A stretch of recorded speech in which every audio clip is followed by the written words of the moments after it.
I'm getting by the way, I'm downloading your friend's music straight to my computer so I can make a playlist out of it. I'm going to chop it up and Oh edit it yeah, thousand because percent.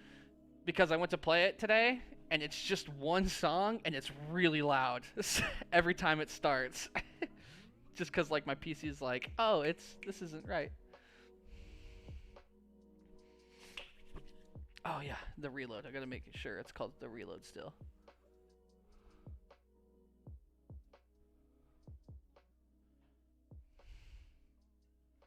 I think the reload's good.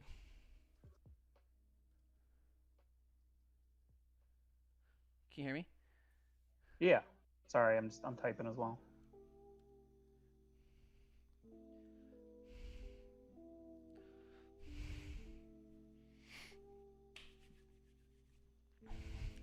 Make it sent out the tweet. How was dinner? It was good. I ate a lot. I'm like sitting here kind of miserable. I get the itis. You got the butt itis. Wait, did you ever upload a picture of your event? I did not. Okay, that's fine. You can just look up ESLIEM. Should be good enough.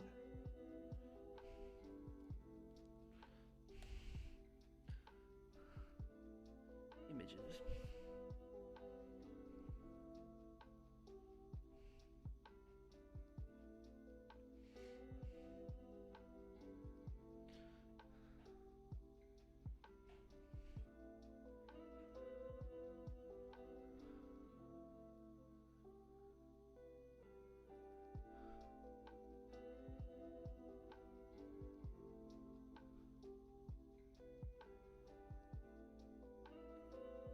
I love cold audio starting actually.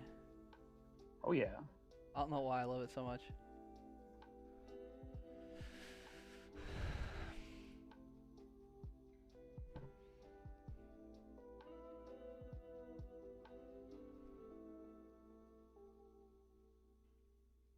Should I just make one 10-minute timer for quickscope?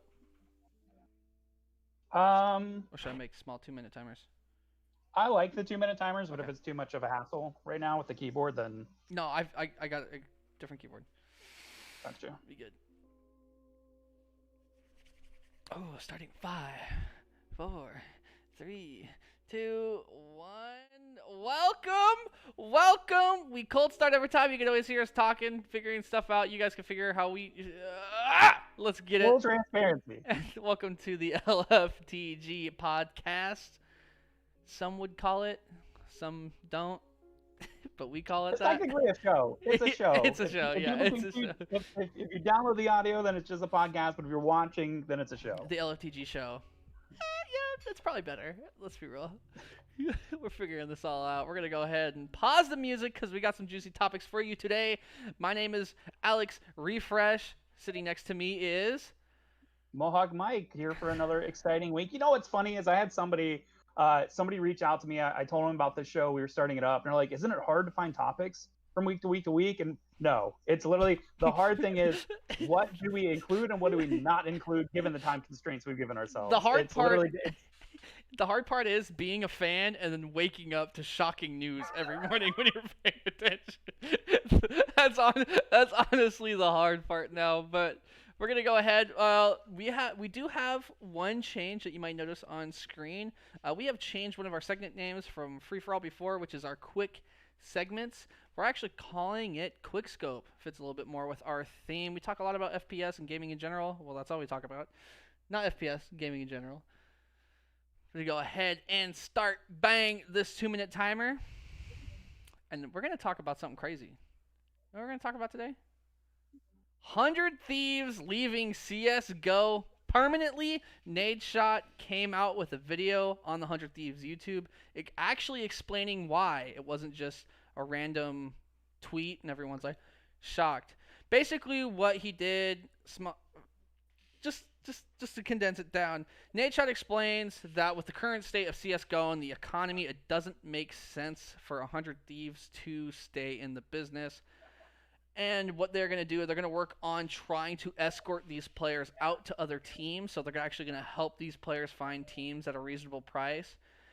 But I forgot to put up the conspiracy thing across the screen.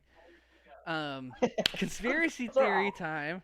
This is somehow perfect timing for LA Thieves CDL. The money should be saved.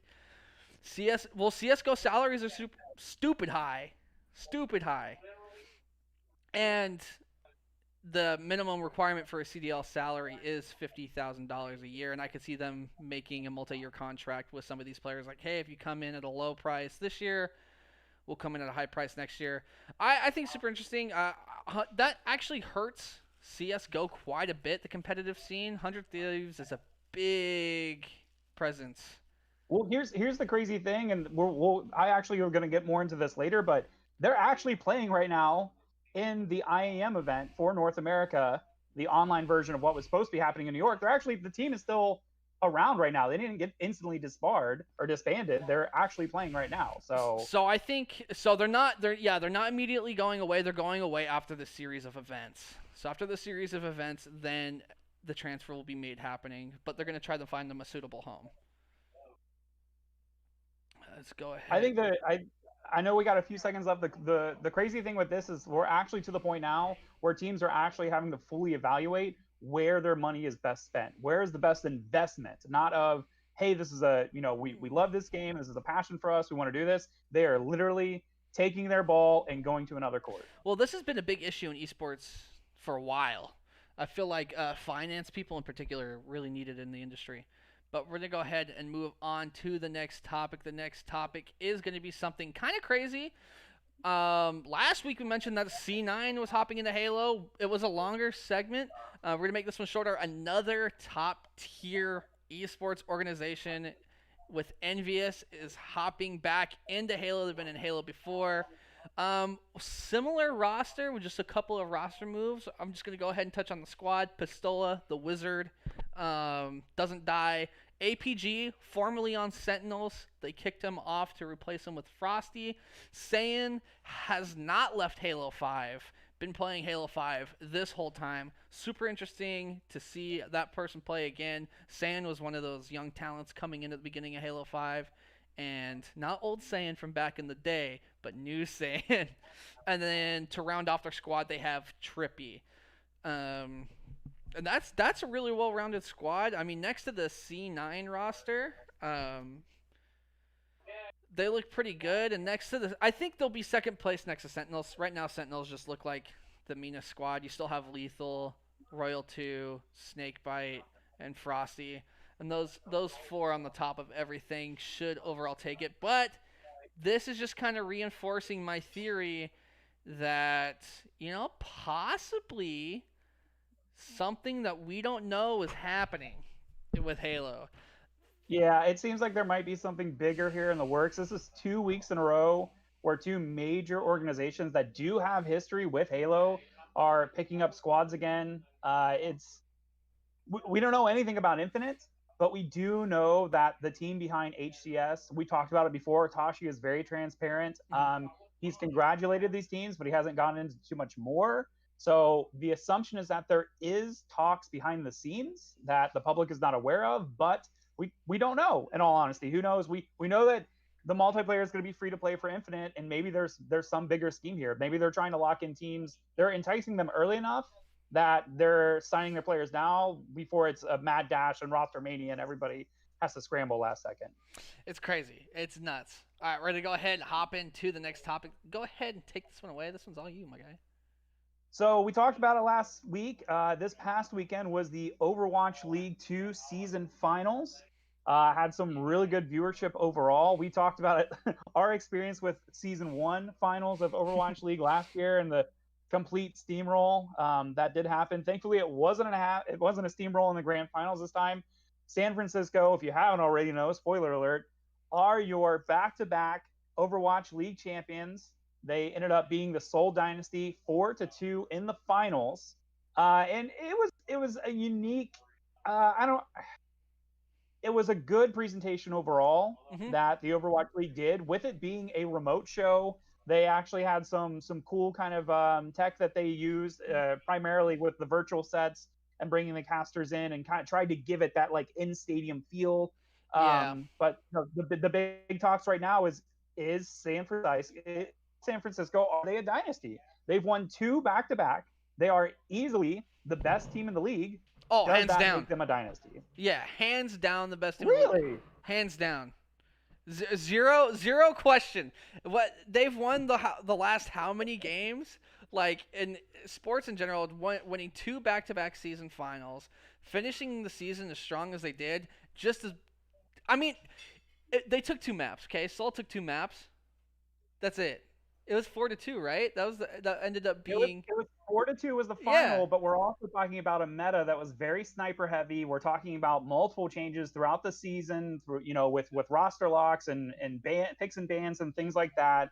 I will say that yes, San Francisco, I would call them a juggernaut, but I would not call them a dynasty so far yet. I feel like if you talk in the realm of traditional sports, most dynasties have at least 3 championships within a 10-year span. So they're on the cusp of being a dynasty, but they're not a dynasty yet. You're right. Just winning 2 out of 3 championships. They're 2-2. They're going to 2 finals and they've won 2. They need to win 3 to be a dynasty. Well, okay. Well, just to drive my point home, you talk about all these changes and all these changes to the meta, but what has stayed the same? San Francisco winning. San Francisco winning. All right, we're gonna go ahead. You're gonna go ahead and take this one away. I really like this next topic, actually. Yeah. So it definitely took me by surprise. Riot has announced that they're actually closing down their Australian offices, which this also includes them also shutting down the Oceanic Pro League. I'll be honest with you, full transparency. I saw this as like a news blurb, and I didn't follow up too much on it. I don't know if those players are now rotating into they're going to be playing more in Asia Pacific or another league. But basically, Riot is this juggernaut, right? They've laid their own network lines across the globe to try and sustain their leagues and online playing. They're one of the top games continually. Literally one of the only esports that has really, really grown. Counter-Strike is obviously the exception to that rule, but as far as league, for doing in-house tournaments, in-house production, everything, this comes as a shock to me because this is kind of the first kind of backpedal it seems that Riot has taken since they've launched League of Legends and LCS and Worlds and all the other leagues that have coincided with it. Do you think enough of Valorant has kind of pulled away? Do you think this is an attempt to save a little bit of money to absorb these teams into a different league and to use some of the resources preparing for Valorant? Because Valorant's a big, it's not – a lot of people aren't talking about it, but there's a lot of murmurs from the Riot side. There's a lot of action taking place on the Riot side. So I think what this could be, and I'm probably wrong – because I'm usually not right about this type of stuff. I'll go ahead. I'll just jump in there because I feel like that's a good point to jump in. I feel like Riot, literally, the joke has always been, within other companies as well. They print money. I don't think they're in such a financial struggle, especially with the consideration of their next games coming out, that they would have to close down offices that, whether or not they were performing well or not, I feel like they have enough bankroll. They'll just release a new skin. And then they'll make enough. They'll literally make enough off of that to pay everybody's salary for the next 3 months. But tradition, okay. So the question is how separate is Riot's esports division from the development division? Because you got to think one influences the other, but I would say minorly. I wouldn't say it's as much as it is with Dota and some of these other esports. I feel like Riot doesn't put all of that money back. So when you say you can just release a skin, yeah, they can, they'll make that money, but I don't think they'll necessarily put that would have gone to the esport anyway. But who knows? I get what you're saying.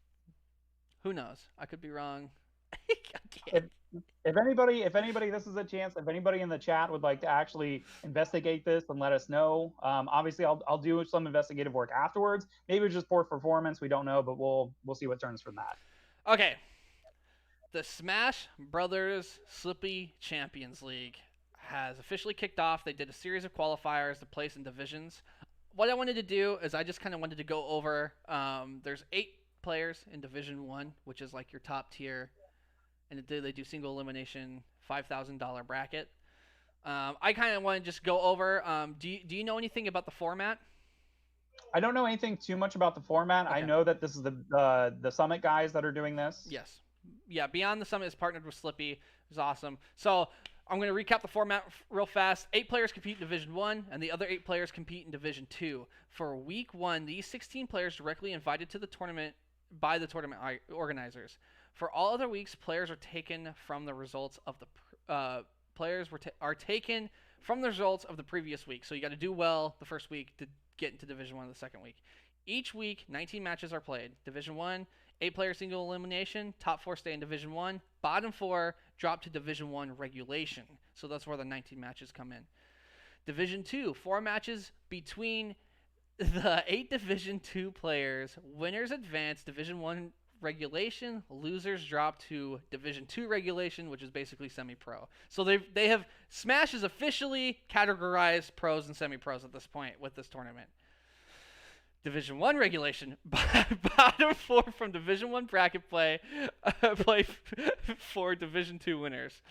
Winners advance to Division 1 for the next week. Losers stay in Division 2. So basically, if you lose, you get held down. If you win, you get propelled up. All we're going to talk about on this podcast when this happens, or talk show, is placements for Division 1. If you're Division 2, I'm friends with some of y'all, but we don't care. We don't care what you placed. Get out of here. There's winners. This is a winners talk show, not a losers talk show. Okay, I got through that as good as I could in 2 minutes and 25 seconds. So, round 1, we had Zane versus Wizrobe. That ended up being a 3-0 for Zane. No, this next one may or may not come as a surprise to you. It was actually 3-2 for None over Hungrybox. Hungrybox has notoriously underplaced in online tournaments. So for him to take 2 games off of None, and None's really good, plays a ton of net play, I don't think that's actually that bad. My biggest disappointing game was actually Mango versus Axe, and Mango bodied Axe in a 3-0. That one seemed like that was like the title card match for Week 1. Oh, I was so hyped to watch that, and then before I even got to watch it, because I was going to watch it after, I just saw Sad Axe tweet. He was just like, man, played terrible today. And I think he ended up, after losing that, he ended up losing to Ginger, so he's going to be in Division 1 regulation. He's going to have to work his way back up. IBDW played Plup, 3-1 Plup. 3-1 IBDW. It's the Fox Ditto all the way around. No sheet came out from Plup. Zane ended up playing None in the semifinal, and None took the first map, but Zane ended up coming back with the 3-1. Mango 3-2 IBDW. Mango and IBDW actually have really close sets, even in person, so it usually tilts in Mango's favor. Mango just has that game 5 factor. And then to round it all off, Mango 3-1ing Zane, which is like a 50-50 matchup. So right now Mango's the king of online tournaments. But yeah, I gotta say, just from like a personal standpoint, like I gotta assume like Mango is already himself at tournaments. He's really not affected like being on stage or being around the crowds and stuff like that. Mm-hmm. I can't imagine seeing Mango for an online tournament at home. He's got his fridge with all of his beverages. He's probably got his pajamas still on. Like he is like the king of the castle, and in that atmosphere that's like peak to his performance, I don't know that anybody could touch him. Mike, let's be real. He's probably got more people watching his stream this tournament than there would be in the crowd. And he's probably just as drunk in an in-person tournament. But I will say the last few times I have seen Mango play in person, he's done a really good job at actually like focusing up and like playing more his tempo. We've seen Mango of old go a little bit crazy, party up a little bit before top 8 starts, but I think this time around he's starting to take this a little bit more seriously. And $5,000 for 3 matches, that's not bad, you know. That's a good days of work. But we're gonna go ahead and hop in to my next topic. This one's juicy. This is more of like I get one result thing or one stats thing, but this time it's an argument piece. The Gears of War 22-time champion Mental has officially signed a Call of Duty roster spot. It might be on LA Guerrillas Academy team, but people are pissed. These Call of Duty amateurs are so upset. There was Mental hinted at getting into the COD League, and people blew his Twitter up. Mental's officially in the Call of Duty League. It might be Challengers, but there is way more money in the Challengers League this time around than what there was in the previous years of Gears of War. My take on the situation is I'm really happy that Mental is in this spot. Mental, a 22-time console game champion, console shooter champion, hands down deserves at least an academy team spot in the CDL. I think Mental, this would be, I can't tell you if Mental is going to be successful or not. It's going to be difference between third person and first person, but Mental in the off season of Gears, even before he even thought about competing in Call of Duty, played Call of Duty. He played in challenge. He played in like money matches. Like, this person's not just coming over from Gears of War. And Gears of War is hard. There's a lot of crazy movement stuff in Gears of War, and you still have to have a good shot while maintaining all of that movement speed. So I think Call of Duty is going to fit Mental just fine. I think people need to stop freaking out. I think this is a good sign. This is a good sign. I want to bring up two points within this topic. One, just because we were kind of you touched on it within the previous topic that you covered about the Slippy League. Now that Smash Brothers, now that Melee has this format where there's basically a professional and then there's a semi-professional and you have to fight to get into that. The fact that this is a proven console esports veteran that has multiple championships under his belt, the other amateurs that have stuck with COD and that's the only thing they do, I think they're mostly upset because now here's someone to actually take their spot that they've been trying to work on for however many years, maybe a decade or so. And now it's the fact that you've literally you're getting bumped more down further that the regulation standings rather than trying to get actually up into the pro league. The other thing that I saw earlier, and I messaged you about it, I showed you Crim6, specifically Crim6, but there are a lot of other players complaining about the new slide mechanic within Cold War. Well, if you think about the mentality of when you're playing Gears, especially with duck and cover and sliding and a lot of the actual mechanical inputs, I'm not talking about strategy at this point. I'm saying the actual ability to transfer those inputs into game and get that advantage on your opponent. Who better than a Gears player to abuse this new slide mechanic? Yeah, it's the same. Should it still stay in the game? Well, it's the same way with Shotzi with all these different movement mechanics in Halo 5. Came over to Call of Duty, played in the actual pro league, won the world champion, and took home MVP of the season. And this man's movement was insane. I think this is adding salt to the wound of amateurs already. I feel like the move from 5v5 to 4v4 was the initial cut, because a lot of these really talented amateur teams, there was a lot that could have reasonably competed with these pro teams. But now it moving to 4v4 and those team slots have now been cut and people are not going to be picking those up with no expansion. This is Mental joining from a different game is just salt in the wound. There's going to be plenty of opportunities in the Challengers League. There's plenty of money in the Challengers League. What these players need to do is they need to start focusing on building their content, building their brand, making themselves valuable to these organizations, because not every pro in the CDL has a great fan base. Not every pro does. There's a couple of players that are just players. They're new. They're up and coming. If you can be someone like Mental that has a following, have a fan base, that I think this was an incredibly smart pickup from the LA Guerrillas. This just to stir the pot. Now everybody is looking at LA Guerrillas. He's not even on the pro team, and people are going to be looking at this team. It's a lot. It's people might say it might be bad publicity, but I think it's great marketing. Because give this guy a shot. Who knows? He could be a $50,000 a year champion. You know they picked up this guy. He's on the academy team, paying him little amounts. He said, "Hey, you know what? You're playing really well in the academy team. We'll give you a shot, $50,000 a year. Go play your game. And if he wins, that's the easiest money you've ever made with $50,000." I would also just add one last mark on that. anybody that's trying to contest this, that within competitive Call of Duty, go over and play Gears. It's hard. Try and win a champion over there. It's hard. He's won 22 events. All right, I can talk about this all day. We're gonna go ahead and get to the. I'm freaking out right now. This is. Yeah, well, we'll jump in. We'll jump in. My first topic that I brought up here is we're talking about the Street Fighter League. For anybody that's unaware, Capcom, the producer of Street Fighter, has been doing a lot for their esports presence over the last decade.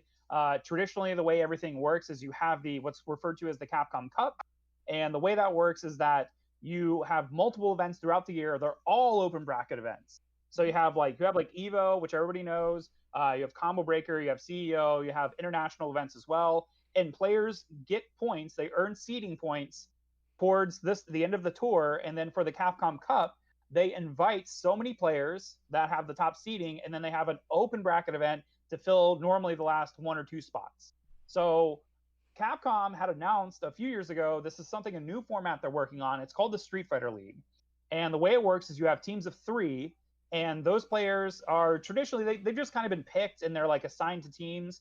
But more so now they have captains, and they're actually like, there are, some roster changes, and it's this league where it's a team of 3. So instead of just watching one player play another player and that's it, one player wins, one player loses, they're actually setting up these cross matchups. So if you have a really good, let's say like you have a really good Vega player, well, if they're going to play a matchup that's in their favor, they're going to win 90% of the time.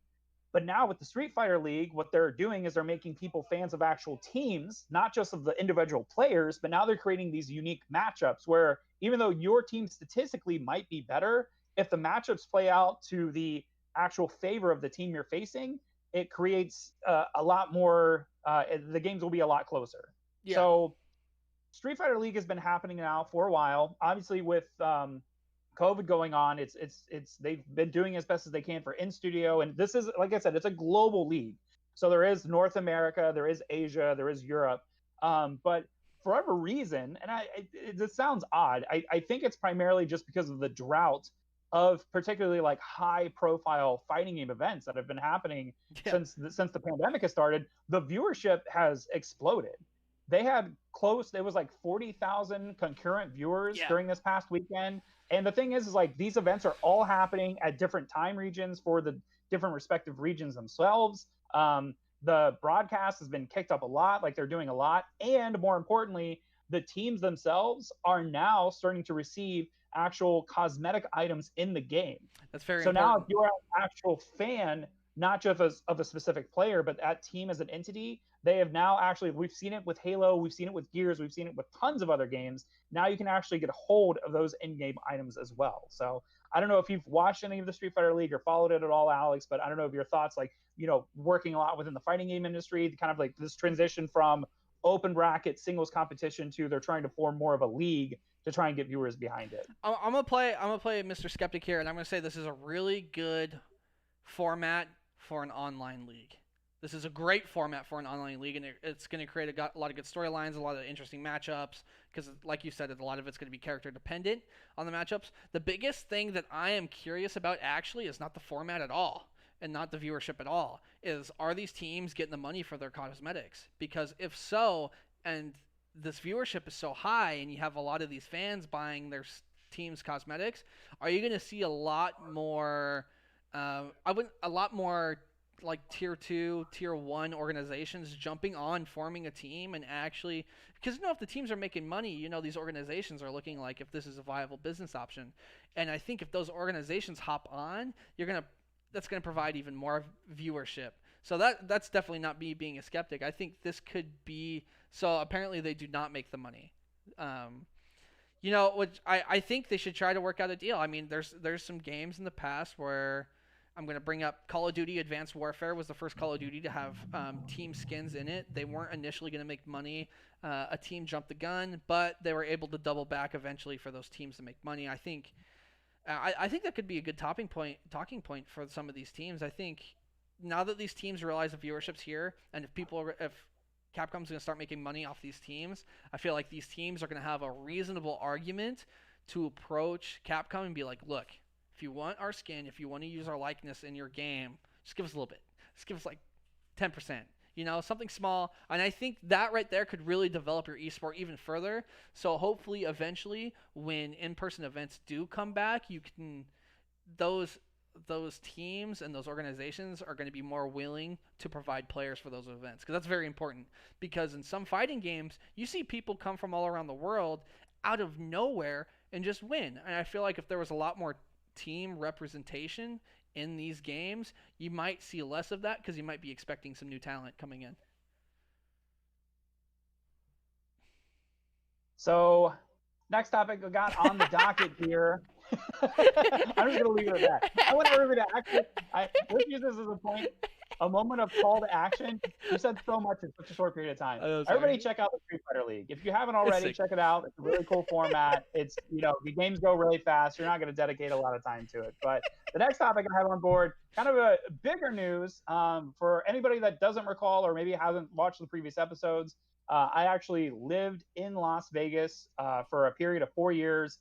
I helped build the Millennial Esports Arena. I helped with a lot of the esports initiatives out there, organizing tournaments, actually talking with city council and getting them more on board to kind of foster the growth of esports there. So this one, when I first heard about it, the murmurs before it was even announced, I thought it was super exciting. But I have to let you know, I'm a little bit let down, as Allegiant Stadium, which is the new stadium, multi-million-dollar stadium that was built in Las Vegas. They're housing the Raiders now, the Raiders NFL team, which has moved from Oakland to Las Vegas. Twitch has a partnership, and they're opening what they were referring to as the official Twitch Lounge. So if you guys have ever been to a major stadium before, normally these lounges, it's basically like a bar, kind of like bar, food service area where people sit around and they can watch the game. And it's usually sponsored, like Bud Light or, some other like major sponsor. So Twitch has got on board, and this is the first activation of its kind. So Twitch has their official lounge in Allegiant Stadium. Obviously, with COVID, with the pandemic, the stadium is getting near completion, but it's not being used because obviously the NFL is being. Wait, are they doing the NFL season in Allegiant Stadium? Am I wrong? They are they really? Yep, LA Raiders are playing their games inside the stadium. Okay, well, I didn't follow the NFL, but I did follow the news about Twitch a lot. But it just happened. Like, Gotcha. I think they postponed the Raiders home games for recently. Gotcha. Well, they revealed photos. There was photos revealed on social media of what the lounge looks like, and I have to be honest with you, it looks no different than any of the lounges at any of the other major stadiums. It's more purple. It's actually not as branded like Twitch purple. There are Twitch logos. There's the glitch icon everywhere. From the article that I read, the news that I received is that they are, it's the bar area will have gaming setups that people will be able, while they're there at the stadium. It seems like this is maybe more of like a potential like babysitter situation where while adults are there to watch an actual football game or concert or whatever it may be, they're going to abandon their kids at the station because they can play Fortnite. You're like, oh, go to the Twitch lounge. I was in the mindset more that the space was going to be more used for actual maybe events. Maybe it's co-branded because Allegiant Stadium themselves in the city of Las Vegas have been planning more.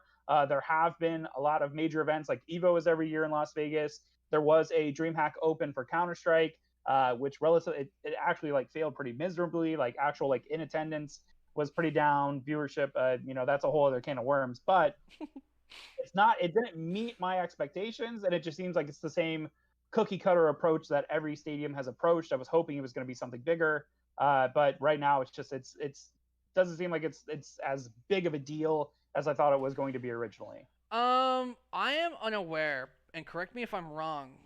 Does Raider Stadium close?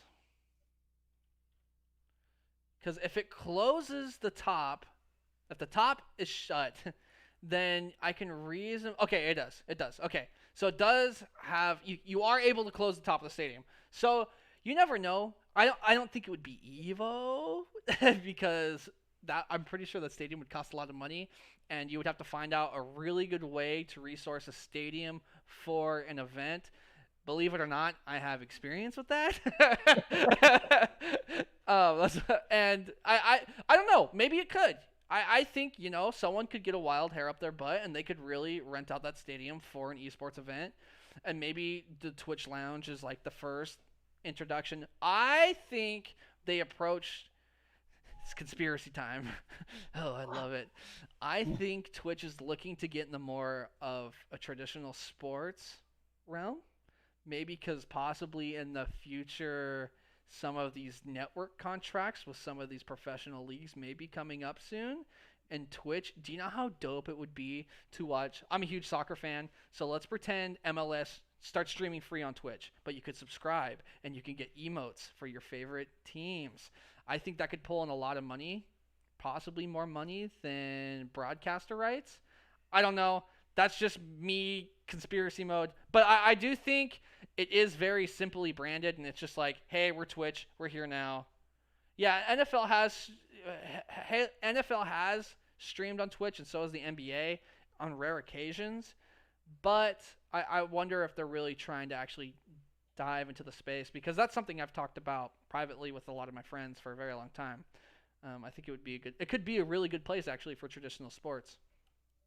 I think it could be too. I just feel like broadcast rights, like you mentioned, like broadcast rights and all these like media giants, they're just not going to let it go. It's the even though viewership might be down, they're not going to let go of the NFL or the NBA or anything like that. That's going to come down to money, man. And who has more money, Amazon or the CBS? Like. Right. Anyway, let's talk about coming events. I'm going to have you go first.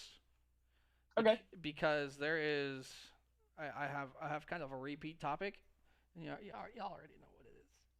Yeah, so we kind of mentioned briefly earlier, as you mentioned, with like 100 Thieves looking to get out of Counter-Strike. They're going to dissolve and not, they're going to basically take their ball and go to another core. As I mentioned before, we actually have going on actually right now the 2020 ESL IEM North America Counter-Strike tournament that's normally actually, in New York, but it's all online right now.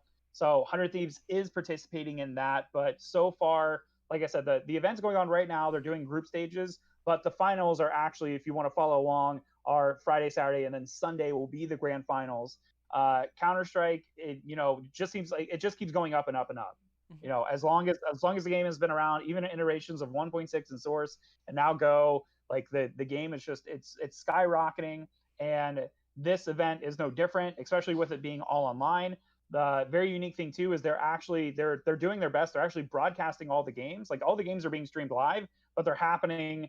Like there are 3 games going on as we started this show. I was literally like clicking between tabs. I saw the reflection in your glass as you went hitting the alt tab, basically. So I will say, so for anybody that hasn't followed along, there might be some spoilers if you are looking into it, or like normally my mindset is like I'll look back at the group stages to see if there are any updates or like major news or teams that really broke out. But otherwise, normally I watch from the semifinals normally on. So in Group A, we have Evil Geniuses, Fura, New England Whalers, all at 4-1. So they are more than going to advance. And as it stands right now, I can actually double check just to make sure that nothing has changed. But in Group B, you have Team Liquid, Chaos Esports Club, and 100 Thieves are sitting at 3-1. But as I mentioned before, I'm actually going to go over to one of my favorite websites. If you've never been to it before, that is Juked, because they have all of the stats and everything updates so fast. And I had it open in another tab, but now it's gone. Uh-oh. Oh, there it is. Hit this refresh real quick. So like I said, the matches are actually going on right now. It would be interesting to see if 100 Thieves, how well they actually perform outside of groups. That would be pretty good. Yeah. So right now, 100 Thieves are at 4-1. Team Liquid is at 3-1. Chaos Esports Club is at 3-1. So the only game that's wrapped up so far is 100 Thieves. They have wrapped up their game, so they more than secured their spot to go into bracket play. But again, we'll see how this all fames out. I really think so far of what I've seen, Evil Geniuses is playing really well this event. I think they're the heavy odds team to win. But as you kind of mentioned as well, with the current news, with the roster behind 100 Thieves, I really hope they win this event. Could you imagine? Then it's such an awkward conversation. I can't imagine that team winning. And it would because they try getting on the phone and being like, "Hey guys, congrats! We're still getting rid of the team." Like, Way to Good wave the job, flag guys. one last time. Nah, dude. Nate Shot's hoping they get job, that here's your bag so he severance. can afford that CDL spot. Mhm. He's like, oh, thanks for the money, guys. Hey, Call of Duty. I can see 100% see him doing that. No, I think Yeah. the environment we're in could actually potentially be really productive for CS:GO. I feel like the one issue that CS:GO has had with its format before COVID was oversaturation of events. Oh, absolutely. Super hard to keep up. Now you kind of have one thing that everybody's watching, and hopefully there's not an event every weekend. This might be able, if they can slow down the pace and they can prove to themselves that, hey, maybe not having 5 events in a week is good. I think this could potentially be a good thing for them overall. But I'm not even going to put a timer on this next topic. Just kidding. Yes, I am, even though it is shameless, self-promotion, but in the best way possible. We are hosting a Halo 5 2v2 series. All games will be played on Xbox starting this Friday at 6 p.m. Pacific time, streamed on LFTG official, of course on Twitch. We're going to be doing our first qualifier for our Halo 5 2v2. Cash prize is $120, but top 2 teams will actually qualify. We got rid of the point system. People got confused. We don't have enough events. But top 2 teams will qualify for the $1,100 2v2 final. First 2 events will be top 2 qualify. We have a last chance qualifier. Top 4 will qualify. Our 8 teams will meet on November 6th at 6 p.m. to play in a double elimination bracket. All of our qualifiers single elimination bracket. If you guys have an interest in signing up, go ahead and go to lftgofficial.com/events. Click on that nice little Halo 5 picture, and it will take you right to our Discord, and instructions are on our general page. Besides that, honestly, that's it. That's all I really had to talk. It wasn't that much. I got a quick question, just because the format's kind of changing up a little bit. Will the teams that have previously already qualified be able to still compete in the following weeks? They just won't get their qualification spot. Will that move down to the next qualifying team? They will not be able to play in the next event. Okay. Yeah. What happens to top 2 qualifier? Yeah, they won't be able to play it in the next event. We already have about like 15 teams ready to be put in the bracket, and 80% of our teams sign up the last day. So we should end up around 24 teams, which for Halo 5 is not bad. That's like our population of Halo 5. But yeah, that's it for all the topics. Like I said, if you guys want to enter, go to LFTG official. I'm gonna go ahead and type it in chat. .com/events.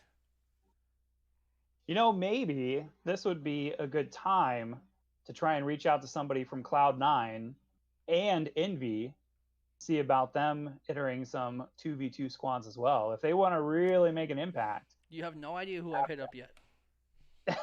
Oh no! You have no idea. I'm actually working on some deep. Oh, we're gonna leak something on the Oh, I need the conspiracy thing now, because I'm the one who needs the. So, since this is going pretty well with Halo, there's a chance that we might do Call of Duty on Cold War comes out, and there's a chance that prize pots might be a little higher. Oh. And there's a chance that some Call of Duty pros in the CDL will play. But I don't know anything. What would I know? I don't know anything. That's when you have to say, just joking. No, but seriously. No, it's not happening. We'll see. You don't know now. That's the thing. Yeah! It's not. It's really not happening. We're gonna. All right. This is gonna be the time right now. I'm gonna leave the LFTG graphic up. Let's have some general conversation. We talked about a lot of juicy topics. We can take questions from the chat. If anyone in the chat has any questions, it's now time to throw them in. Booza's behind me. Booza, do you have any questions? No. He said no Meggies. No Meggies. I love it when the talk show features Booza. Just every now and then he'll be dancing. I don't know what he's listening to. It reminds me of if you remember the old Tom Green show on MTV, where he always had his friend just sitting in Yeah, like a just window in the back. he's handling logistics. Melee. Yes, we have talked about Melee. We did a recap of the Division 1 bracket. Well, Basically, I think Manga won. maybe the question there is, with now that you've announced that you are doing the Halo 2v2 event, looking into Call of Duty, would Melee now with Slippy being online be a possibility for doing some one-off or maybe like a week-long league or event? I'm working with some Falcon player to make that possible. 2 leagues. You might as well start eating Starburst. I got jets flying around the room, shooting juicy juice into your guys' ear holes right now. But yeah, no, Well, I 100% plan on doing Melee. There's no way I don't do Melee. I was kind of holding it off until it was in person again. But I think I'll be able to do it online. I just got a new PC. I now have the tools. Have you gotten on Slippy at all? I've played Slippy. I don't have it personally. I've played it. It's good. It feels nice. It's just the logistics of running a Smash Brothers tournament so hard on PC. It's like it's so tedious, and I want to do it. I really, really do. I really, really, really do. And I feel like we can make it really good. I feel like we could get a lot of traction. But I don't know, man. Again, it's not happening. Well, let's move on then. For the logistics, we haven't seen anything. You know, we this is the second week in a row we talked about it. We're both fans of Halo. We both adamantly follow the HCS. With Infinite, we still don't know any more information. You have both Cloud9 and now Envious. Who do you think is the team next week that will be announcing their roster? Oh shit. Let me see. Let me see what's in the bank account right now. Let's see what LFTG can do. Let's see if we can hop on the bandwagon. Who left? What major historic players are left? Like we know, like Snipedown is playing Apex Legends now, right? I don't know that he's. I don't know if he would come back to Halo at least this early. He would maybe at least wait for the game to come out. You know, Pistola's been picked up. You know, Lethal. Like a lot of the heavy hitters are already in the mix. Like who is missing? No one, honestly. It's hard to tell just because of how the scene has gone from us going from Halo 3 to from us going to from Halo 5 to Halo 3 to Reach to back to Halo 5. It's kind of hard to tell who's left. There's no one really that's being left out. I mean, you have players like I'm pretty sure Neptune got picked up. I mean, a lot of the players that you see on these teams have already talked about, because Frosty, I guess this is a little bit of a side topic. Frosty has already talked about competing in Challengers League while competing in the Halo 5 League. So I don't know who's really left. You know, I don't know who's really going to be committed to Halo. The next roster, I mean, what if Reciprocity rises from the ashes? Or TSM, isn't Snipedown with TSM right now? I believe he is. I will just a little bit of insider information. I really doubt Reciprocity would come back. No, there's no But way. Team Oxygen, some of the administrative staff from Reciprocity, they picked up their Rainbow Six team and they're competing right now in the Pro League. Like, I don't know that it would actually come back as Reciprocity just from like a legal standpoint, but there might be a Oxygen Halo esports team that might be possible. Yeah, there'll probably be an Oxygen Supremacy team. There'll be a Lux team. Lux is always around. But yeah, Snipedown is with TSM, and he's still. I think it would be dope to see Snipedown randomly snap back into Halo 5 and start playing with TSM. TSM would be another good org. And TSM, as far as orgs go, kind of fits alongside of Envy and Cloud9, that they fit right snugly in there. So I don't know. I do not know if article got picked up. I have another topic. It's funny because actually I put it on the script and then it ended up actually because we talked about it like every week. It's like we have our topics and like we do our research and like put all these bullet points on here as far as what we want to cover. And then there's a lot of other breaking news that kind of comes out. So one of the things that I had mentioned that I put on the script originally and that I was going to talk about, but it kind of got bumped was Firebat. For anybody who doesn't know, was actually he's a professional Hearthstone player. He won the first global championships for Hearthstone, has announced his retirement as of a few days ago via Twitter that he will no longer be playing Hearthstone professionally. The thing about like the state of Hearthstone is like, you know, it's an online card game. A lot of people complain about the RNG basis. You know, it's this almost the same as Magic the Gathering or like any other card game. RNG crazy though, especially some of the later expansions that came out. Firebat has always been a great player. Like I said, obviously he won that. He won the initial global championships. He's always been, you know, top standing since then. But it's not so much his fault that he's maybe fallen from grace since then, especially with just the way things change. And to be honest with you, I don't like Hearthstone kind of in a shell just seemed like it kind of hit its peak as far as like an actual performance from an esport. Magic the Gathering released their competitive online version. Magic the Gathering has always had like some kind of online component, but it's never really gelled. Literally, I remember seeing the announcement for Magic the Gathering Arena. It literally looks like it's copy and paste. It's that meme, like, can I borrow your homework? Yeah, just make it look different. And it's literally like almost visually exactly like Hearthstone, but it is the actual Magic the Gathering sets. It coincides with the actual physical card game. So a lot of the player base that was already there for Magic the Gathering just switched over. You also have battle arenas like Teamfight Tactics and things like that that were sucking away players. So this is, I think, since really like online digital card games have really had an online presence within esports. This is pretty major news because you have the first actual global champion announcing his retirement from Hearthstone. Yeah, I can. Yeah, those. I see those games being kind of hard to follow now. Just because, like you said, there are a lot of complaints about it being a random card game and stuff like that. And like, do you feel like the hype has died down? Like, what do you think? I just feel like that's really it though, right? I think that one, like kind of as I was mentioning before, I think there's a lot of competitors that have come out. Like Hearthstone, when it first came out, like nailed the online TCG perfectly. Mm-hmm. There was no other one up to that point that I personally felt was like this is it. You can point your finger into and say that's the official online trading card digital game that's going to be a big esport. And it was. I mean, it was Blizzard backed and all of that aside. But there was a lot of competition that's come out since then. There have been what people would maybe argue are better games that have come out since then.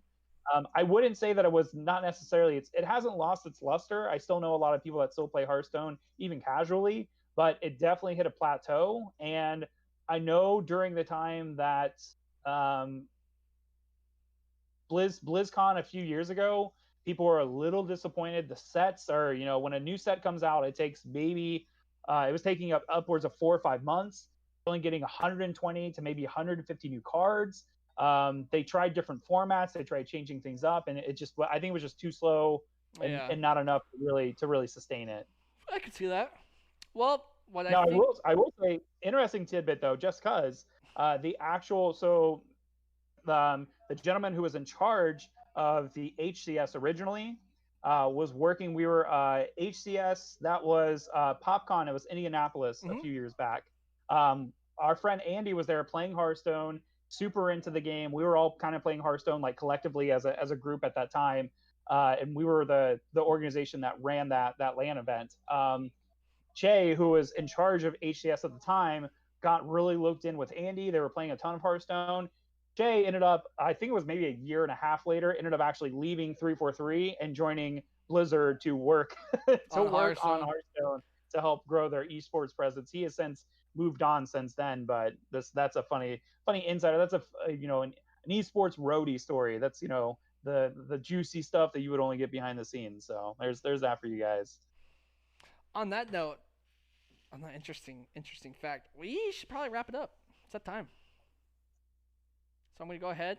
I'm going to cue in the music slowly as the music starts to trickle on in, we're gonna go ahead and. I do want to give a shout out to my friends. The name of this artist is Decaying Tigers. They are allowing us to use their music online. I just want to give them a quick shout out. Kirk Bops. Bandcamp.com / Decaying Tigers or whatever. Just look them up. Decaying Tigers. There's only one.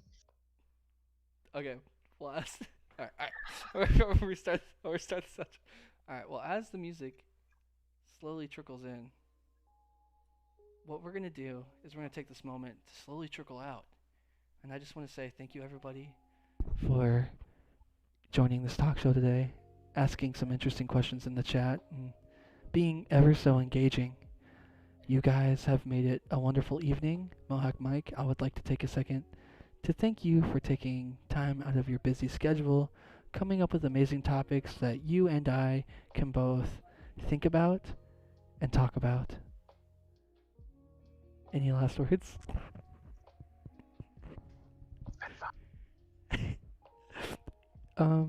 What? What'd you say? Was I too soft?